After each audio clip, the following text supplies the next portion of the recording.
は、ネイジの猪俣です。いつもチャンネルをご視聴いただきありがとうございます。期間限定で配信してきた旅の Vlog も今回でいよいよラストになります。動画の最後にプレゼントの企画もありますので、よかったら最後までご視聴いただけると嬉しいです。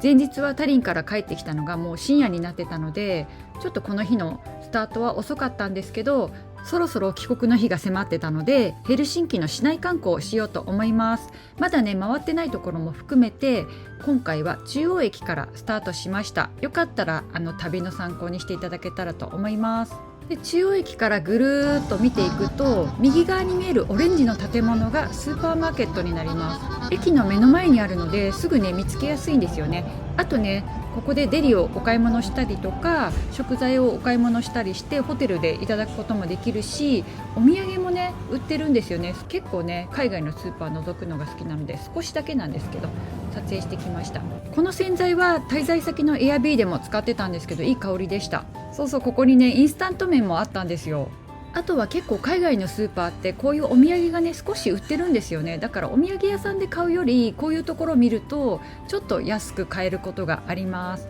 で、ここもね実際ムーミンのグッズだったりとか、マリメッコのナプキンとかもたくさん置いてありました。あとね、イッタラの食器とかも置いてあったんですよね。市内の他のスーパーとかにも行ったんですけど、ここがね一番種類が多かったと思います。中央駅の目の前にはホリデーインっていうホテルがあるんですけど、朝食付きじゃなくてもこういうスーパーとかでデリを買ったりとかパンを買って朝食代わりにするのもいいんじゃないかなって思います。で、このスーパーマーケットの隣が郵便局になってるんですよね。せっかくなので日本に手紙を送りました。で、このまま道なりに行くと世界一とも言われる図書館があります。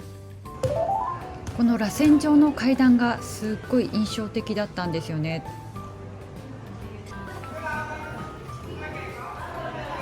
実はこの図書館には4回ぐらい来たと思います。ここではミシンが借りられるっていう情報をネットで調べてたんですけど、多分ね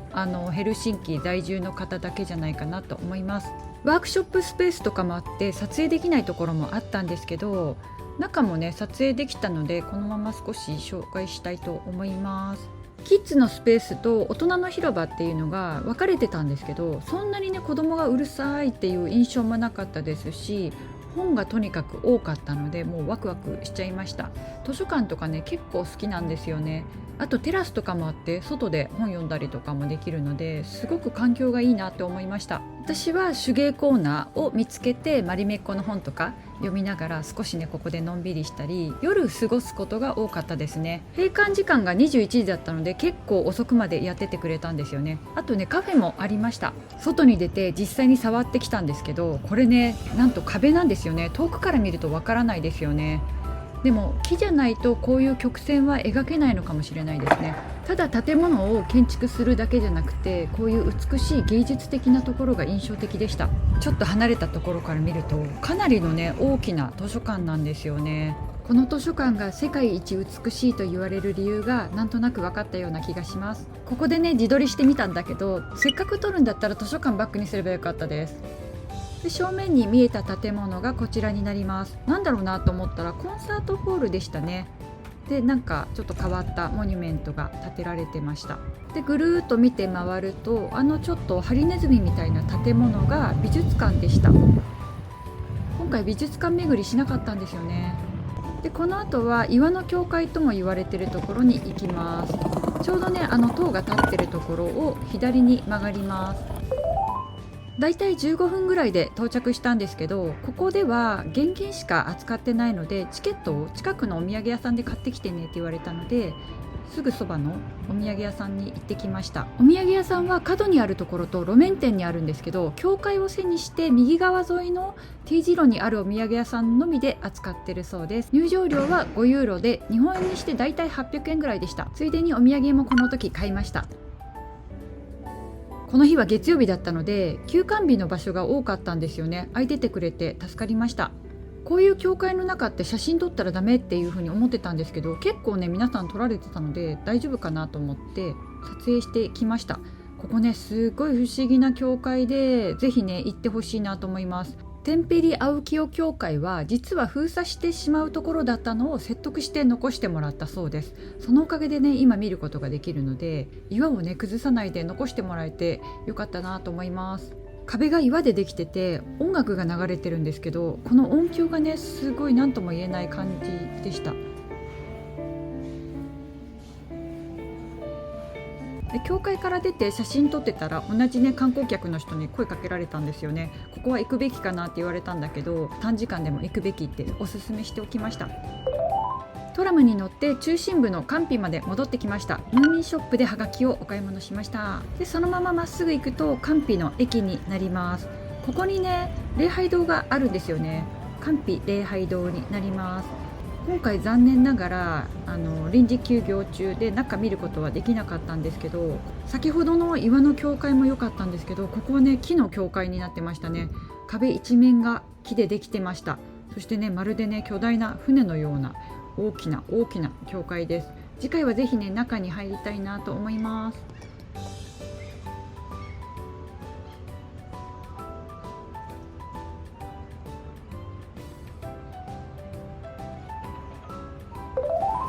目の前のカンピの駅ビルの中に入ってきました。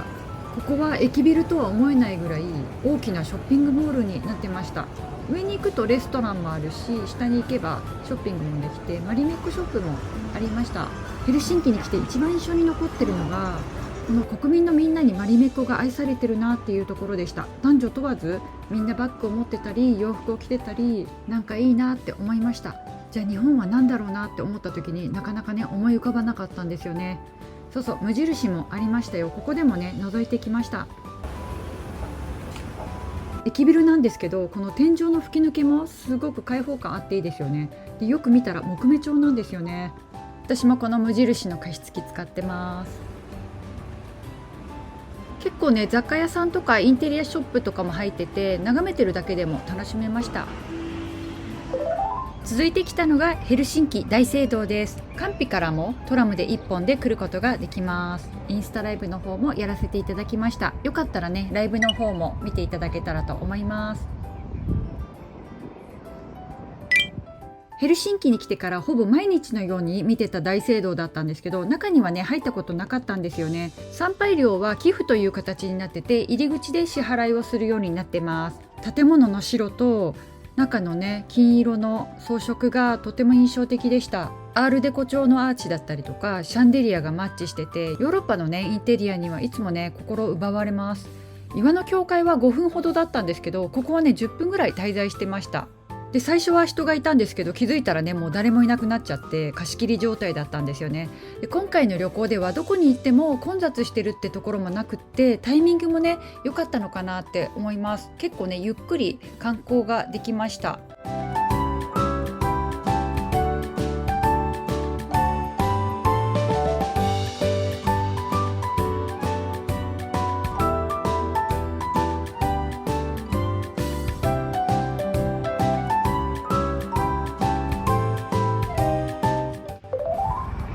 トラムに乗って続いてきたのがウスペンスキー大聖堂です。ここもね結構街中からもてっぺんが見えて結構目立つ存在だったんですよね。ただねこの日は月曜日で休館日だったんですよね。中を見ることはできなかったんですけど、外観だけでもいいかなと思って見に来ました。ちょうどね遠くに大聖堂が見えます。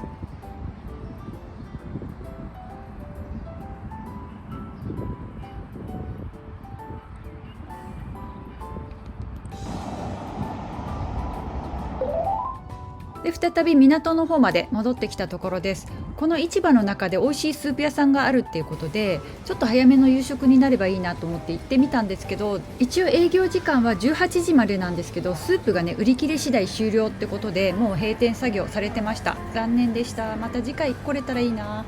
そうここにいるおじいちゃんね、何度も気配を感じてドキッとさせられました。で今回スタートしたのがお昼近かったんですけど、ご飯食べてなかったのでちょっとねお腹空いちゃったんですよね。まだ4時半だったんですけど、せっかくなのでこのマーケットでいただくことにしました。ずっとね気になってたニシンのフライをいただきました。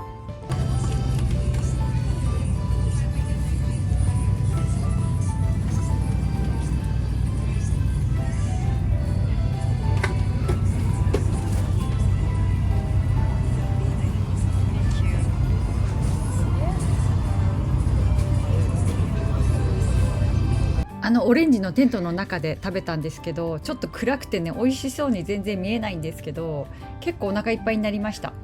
これで21ユーロで日本円でだいたい3200円ぐらいでした。意外とお高めでしたね。でこの後は食後のちょっとカフェでも行こうかなと思って、エスプラナーディから1本入ったところにある老舗のカフェに向かいました。ここはファッツェルと呼んで、チョコレートといえばファッツェルっていうほどフィンランドでは国民に愛されるチョコレートだそうです。そのねカフェに行ってみました。さっきねビール飲んだばっかりだったんですけど、コーヒーでお口直しです。チョコレートもねお土産にされる方が多いそうなんですけれども、これもね先ほど紹介した K マートで売ってますよ。外出たらびっくりしたんですけど、結構ね土砂降りな雨の後だったんですよね。でこの後アカデミック書店に行きました。ここはねアールトのデザインされたこの窓が本の形になってるのが特徴的なんですよね。動画編集しててここどこだろうって思ったんですけど、アラビアにまた来てたんですよね。残念ながら月曜日は休館でした。お昼の12時20分に中央駅からスタートした市内観光だったんですけど、早めに夕食もいただいたりしたので6時間ぐらいの市内観光になったんですけれども、もう一度最初のスタート地点中央駅に戻ってきました。ちょうどね5時間ぐらいで一通り回れたかなっていう感じです。ただね5月のヘルシンキはまだ夜が長いので、ここからまた少し移動します。そろそろね帰りの電車も意識しないといけないなと思って、結構方向音痴がひどいので事前にねホームの確認をしに来たんですよね。ただこのホームの一番奥の方に空港行きの電車があったので、結局当日ね迷いました。この時は17番ホームでした。で夕飯もいただいたし時間もあったので、せっかくなので図書館にもう一度来ました。ここでねマリメッコの本がいくつかあったんですよね。それをね見ながらちょっとメモ取ったりデザインのこと考えたりしてました。で一回部屋に戻って、ずっとねヘルシンキに来てからサウナに行こうか迷ってたんですよね。ちょうど滞在先の Airb からすぐのところにあったんですよね。で結果的にはこの日サウナに入ることはできなかったんですよね。近いからねいつでも来れるかなって思ってたんですけど、甘かったですね。で明日は何時からやってるのって聞いたら14時からって言われたんですけど、シャワーがね水しか出ないからおすすめできないって言われちゃって、違う場所を探すことになりました。サウナの目の前にあった工事現場の壁がすっごいおしゃれだったので撮ってきました。すごい斬新ですよね。これ一人で描いたのかな。これね結構ずっと先まであったんですよね。ということでヘルシンキ8日目の朝です。この日がもうこの旅の最終日だったので、悔いのない観光をしようということで早起きして出かけました。このね自転車見えると思うんですけど、これもねワンデーツアーがあるんですよね。多分そのツアーだと思うんですけど、次回はね参加してみたいです。朝の10時で最初に来たのはハカニエミマーケット広場になります。今回の北欧旅行ではアハモを利用してたので、そのまま海外で使うことができました。海外の利用では15日っていう制限があったので、ちょうどこの日が夕方の6時に切れてしまうっていう通知があったんですよね。なので最終日はそのスケジュールに合わせて行動しています。ここもね残念ながら改装中でやってなかったんですけど、本当はここで朝食をいただこうと思ってたんですけど、予定が変わっちゃったので Google で調べて次の目的地に向かいました。一度電車でカンピまで戻って、そこからバスを乗り継いでここまで来ました。バスに乗って10分ぐらいでちょっと街から離れたところなんですけど、森林浴ができてなんか清々しい感じでした。このモニュメントの先の道を渡っていくとシベリウスモニュメントがあります。ちょうどねその道路のところに観光バスがずらっと並んでたんですよね。でそこから観光客がもう団体で降りてきたので急げと思って急ぎ足で来たところです。さらにねその先に行くと海が見えてきたんですよね。多分海だと思うんですけど、ここはね森林浴もできるし海も楽しめて、一日ねのんびり過ごすのにもいい場所じゃないかなって思いました。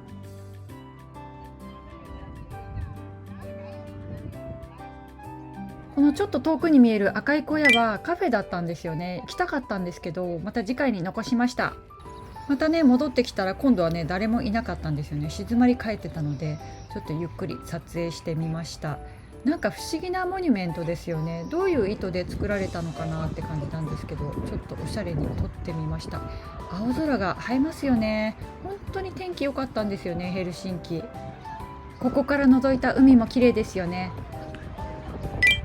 でバスに乗って中央駅に戻ってからハニエミに戻ってきました。ここからはトラムに乗り換えてもう一度あの場所に行きます。また来たんですよ、ここのアラビアファクトリー。3回同じ場所に来たって思ってたら、旅日記書いてたらね4回来たってことが分かったんですよ。旅の最終日にしてようやく念願が叶います。何度も来たんですけど、この日に来れてよかったって思えたのは最高のギャラリーをね堪能できたことなんですよね。この8階にあるデザインミュージアムに行きました。ここはね前日も見た図書館なんですよ。到着しました。なんとね誰もいない状態なんですよね。貸し切り状態でゆっくり見ることができました。ちょうどね新作の発表もあってここで展示がされてたんですよね。早速ねムーミンがお迎えしてくれましたよ。このミュージアムには1873年からのデザインがずらっと展示されてるんですよ。なんとね私が生まれる100年も前からこのデザインが誕生してるんですよね。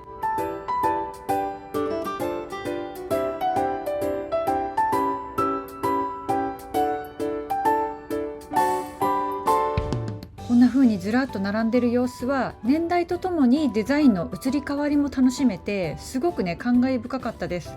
でこの間にね戦争もあったし世界恐慌もあったり、これまで温存されてたことが奇跡じゃないかなって感じました。4回も来ることになったんですけど、ここはね本当に来てよかったな、最後に来れてよかったなって思いました。ぜひねヘルシンキに旅行ご予定されている方は立ち寄ってみてくださいね。お皿に興味がない方でも歴史を感じられるギャラリーでした。あとねエレベーターを降りたところでまさにね制作中の様子を見ることもできたんですよね。以前はねこちらでアラビアの食器を製造されてたんですけど、現在はこちらでは製造してなくてタイとかルーマニアの契約工場で製造されてるそうです。だからねアラビアの食器の裏にメイドインフィンランドって書かれてるものは価値が生まれるんですよね。ちょうどこの時春で新作発表があって、作家さんがどんな風にこのデザインを生み出してるのかっていう展示もあったんですよね。であと制作の様子が映像でも流れててしばらくね見入っちゃったんですよね。一つ一つの作品に魂が込められる瞬間っていうのはどんなジャンルでも見ててワクワクしますよね。しかもこの時誰もいなかったから一人でねゆっくり見ることができたのもねお得感満載でした。帰りに1階でデッドストックのお皿を少しお買い物しました。でこの後ヘルシンキに戻ってランチに行きます。のんびりしてるとランチが終わっちゃうのでここからちょっと急ぎ足です。ということで無事間に合って、ここはね地球の歩き方っていう本にも載ってて、シェフが作るスープが絶品っていうお店なんですよね。オーナーの方は親日家ですごくね気さくに声かけてくださったんですよね。何年か前にシェフとして大阪に招待されて梅田だったかな行ったって言ってましたね。実はねミュージシャンなんだよって言って YouTube もね見せていただきました。ここはねスープのビュッフェになってて、どれだけ食べても一律料金なんですよね。約13ユーロで日本円で2000円ぐらいでした。北欧はねだいたい1人で食べても5000円ぐらいするので、ここはかなりお得じゃないかなと思います。日本人の観光客が結構来るって言ってましたよ。この日のスープは2種類ありました。お腹も満たされたので次の目的地に向かいます。目的地に向かう途中で見た教会です。大きくってね立派ですよね。ここもね歩いてたら不思議な光景だったんですけど、古本をねどうやら売ってるみたいな感じでしたね。トラックの荷台に本を放り投げてるんですけど、そこに皆さんが手を突っ込んでるような感じでした。でここはセカンドハンドのお店になります。本当はね初日に来たいと思ってたんですけど、最終日にしていいお買い物ができました。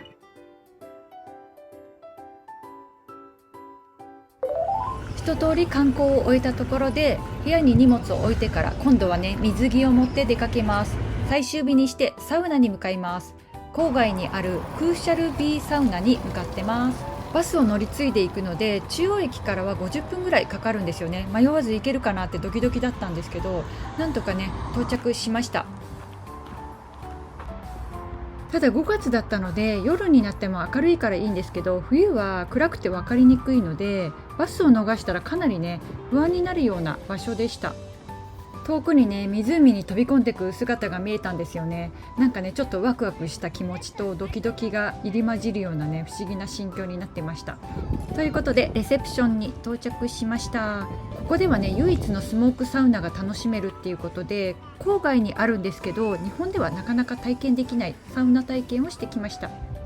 ちなみにこのレセプションのある建物では電気サウナが楽しめて、この庭のちょっと先のところに見えた建物でスモークサウナが楽しめます。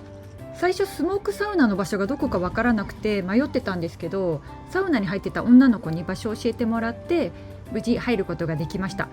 日本では経験したことないぐらいのものすごい暑さで、もうちょっと耐えられなかったんですけど、それでもね4回ぐらい往復してようやくね湖に入ることはできました。ただね連日歩き回ってたので膝を痛めてたんですよね。でこの湖で足つったら大変と思って手すりから手を離すことはできなかったです。最後にねヘルシンキの目的を達成できても大満足な一日になったんですけど、帰りはねバスが1時間に1本なので、もうこれもね見逃さないようにしなきゃいけないんですよね。試練の連続だったんですけど無事市内に戻ってきました。最後の日ぐらい夕食をいいところで食べようかなって思ってたんですけど、結局ね図書館でのんびり過ごしてました。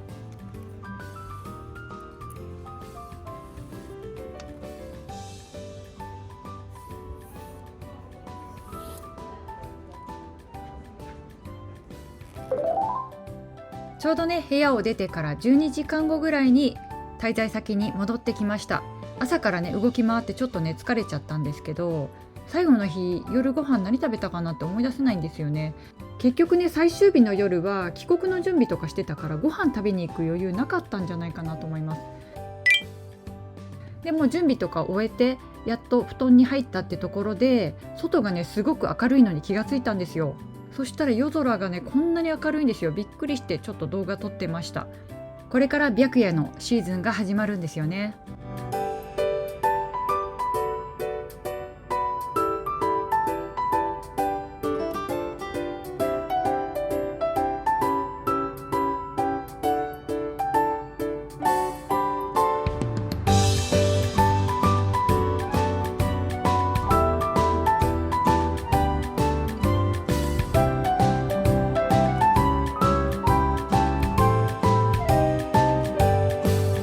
今回のエアビーはサウナもあったし立地も良かったので、すごくね快適に過ごせました。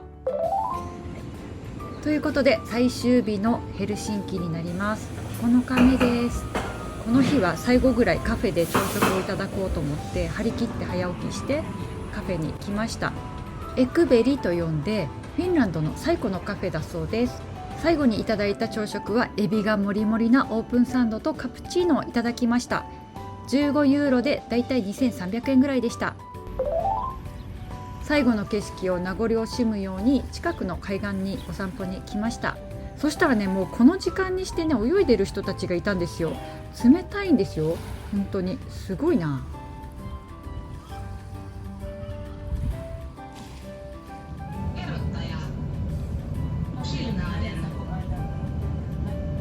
滞在先からトラムの乗り場まで非常にねアクセスが良かったので、中央駅に向かう時も重いスーツケースを転がしていくこともそんなにね苦じゃなかったんですよね。で電車のチケットも7日間パスが切れてたので1日だけ ABC ゾーンを購入してました。でちょうどサウナも行けたし空港まで行けたのでちょうど良かったかなと思います。空港に着いてからちょっとね荷物の仕分けをして預け入れ荷物2つにしたんですけど、スーツケースはね結構ダメージがあって戻ってきたんですけど、この袋はそのまま戻ってきたんですよね。でこの後フランクフルト経由で日本に帰ります。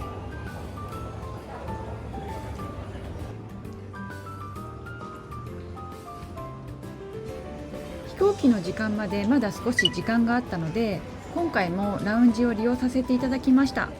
ラウンジの様子を他の動画でも紹介していますので、そちらの方をご覧になっていただけたらと思います。そういえばマリメッコショップの展示が来た時より変わってたんですよね。フランクフルトでは乗り継ぎに時間があったので本当はね市内に出ようかなって思ってたんですけど、結局ね空港の中でラウンジでのんびり過ごしてました。で飛行機もね遅れたんですよね。1時間ぐらい遅れたんじゃないかなと思います。でもね無事羽田に到着して帰国の途に着きました。ということで旅の Vlog はいかがだったでしょうか。全部で18泊19日間の一人旅だったんですけれども、とっても充実した時間を過ごすことができました。